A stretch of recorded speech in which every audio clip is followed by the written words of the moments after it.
Guys আমি আরেকটা hotel আপনাদের পরিচয় করিয়ে দিচ্ছি। এটা হচ্ছে 777 বাংলা হোটেল। আর এটা হচ্ছে গিয়ে ফুকেটের বাংলা রোড থেকে একটু ভিতরে পাতং এরিয়াতেই। আর এই হোটেলটা আমি কিন্তু বাংলাদেশ থেকে বুক দিয়েছিলাম। এই হোটেলটাই বাংলাদেশ থেকে মাত্র 2 রাতের জন্য মাত্র 2400, অল ভ্যাট ট্যাক্স মিলে মনে হয় 2600-র মতো পড়ছে। আর বাট এই রুমে আসলে আমার থাকা হচ্ছে না, হয় নাই, কারণ আমি ফুকেট আসছি আরও 2 দিন আগে। আমি আমার আরেকটা ভাইয়ার সাথে অন্য আরেকটা জায়গায় সেন্টার পয়েন্টে রুম নিয়েছি, সেটা ব্লগে আপনাদের দেখিয়েছি। তো আমি ওইখানেই থাকতেছি, আমার ব্যাগটেক সব ওইখানে। আমি ওইখানে থাকলেও পারতাম, এখানে না আসলেও সমস্যা ছিল না। বাট যেহেতু আমার পেড করা, এছাড়া কিন্তু আমি কোনো হোটেল বাংলাদেশ থেকে পেড করে আসি না। এই হোটেলটা আমার পেড করা, যেহেতু কেন আমি দেখবো না আমার রুমটা, অপরচুনিটি আমি কেন নেব না। সো এখানে আসছি, পাসপোর্ট নিল, ইনফরমেশন করলো, 1000 টাকা ডিপোজিট। এটা আবার এইখানের সব ম্যাক্সিমাম হোটেল আছে থাইল্যান্ডে, যে এখানে আপনার থেকে ডিপোজিট রাখবে, যে আপনার ধারা যদি কোনো চেক আউটের সময় কোনো তারা রুমের ভিতর বা কোনো কিছু ওয়াশরুম থেকে শুরু করে সব কিছু কোনো ক্ষয়ক্ষতি দেখে এখান থেকে কিন্তু কেটে রাখবে, বা এই চাবিটা যদি আপনি হারান তারা এই ফাইনটা কেটে রাখবে। সো আমি কিন্তু আগামীকাল চলে যাচ্ছি। আমি 6 তারিখ থাকা হচ্ছে না, কজ আমার যে পূর্বের যে প্ল্যান ছিল ওই প্ল্যানের আগেই আমার এখানে আসার পর আমার প্ল্যান চেঞ্জ হয়েছে, শিডিউল আগায় গেছে। তো আপনাদের রুমটা দেখাই, এত কথা না বলি। বাট এটার নাম 777 বাংলা হোটেল। দেখি আপনারা ভাইবেন না যে এটা বাংলাদেশি হোটেল, এটা ভুল।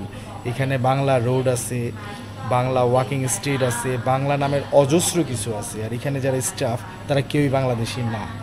সো আমি এখন যাচ্ছি আমার রুমে, চলেন রুম টুরটা দিই। এটা আপনাদের জন্যই। আমি এখানে না আসলেও কিন্তু আমার কিছু ছিল না, আমার থাকার জায়গা আছে, সেন্টার পয়েন্ট হোটেল আছে, আমার ব্যাগটেক সব ওইখানে। জাস্ট আমি টাকাটা যেহেতু দিছি, আর রুমটা দেখাই, আপনাদের একটা অভিজ্ঞতা হবে, আপনারা এখানে এসে নিতে পারবেন। তো যাচ্ছি 4 তলায়, 421 নম্বর রুম আমার। রুমটা আপনাদের দেখাবো, অ্যান্ড খুবই রিজনেবল প্রাইসে কিন্তু এগুলা। বাংলাদেশ থেকে আপনারা আগোটাতে বা অন্য কোনো বুকিং করলে 1200-1500 টাকার ভিতরে বুকিং করতে পারেন। সো যাই দেখি রুমটা কেমন। তো চলুন আমার সাথে আমার রুমটা একটু রুম টুর দেই। ফার্স্টেই থাইল্যান্ডে কিন্তু সকলটা আগে এগুলা নিছি আমি। থাইল্যান্ডে এই চুইসটা দেওয়া, এই হয়েছে চুইস, মানে আমরা অফ করলে এখানে অন হয়, আর এখানে অন করলে অফ হয়। ওয়াও, ছোট্ট একটি রুম। আমি বলতেছি রুমটা কেন নেওয়া। এখানে সুন্দর করে দেওয়া আছে আপনার কফি মেকার, ছোট্ট একটি ল্যাম্প দেওয়া আছে এখানে, টেলিভিশনের রিমোট দেওয়া আছে, এসি রিমোট দেওয়া আছে, কাপড় রাখার হ্যাঙ্গার আছে, এখানে সুন্দর একটি মিরর আছে, অ্যান্ড ওয়াও, বিশাল একটা উইন্ডো আছে। মানে চিন্তা করতে পারছেন আপনি, থাইল্যান্ডের ফুকেটের মতো জায়গায় সুন্দর একটা প্রাইভেট একটা বেড। জাস্ট আপনার শুধু ওয়াশরুমটা বাহিরেই, আমি দেখাবো। ওয়াশরুমটা আপনার কাছে শেয়ার করতে হবে, বাট আর আপনি এটা কিন্তু হোস্টেল না।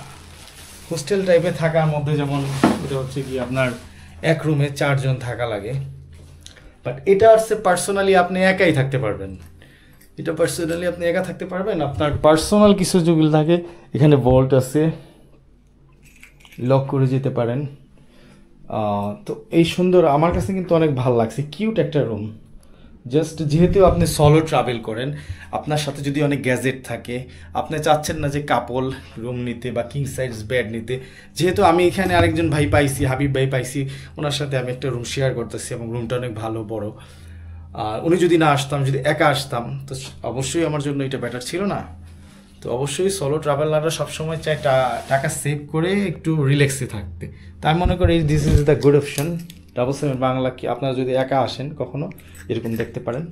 আর এখানে এমন না, শুধু এখানে আপনার ওয়াশরুম সহ রুম আছে, কাপল রুম আছে, কিং সাইজ বেডের রুম আছে, এভরিথিং। আমি চাইছি আমি চিপ রেটের রুম।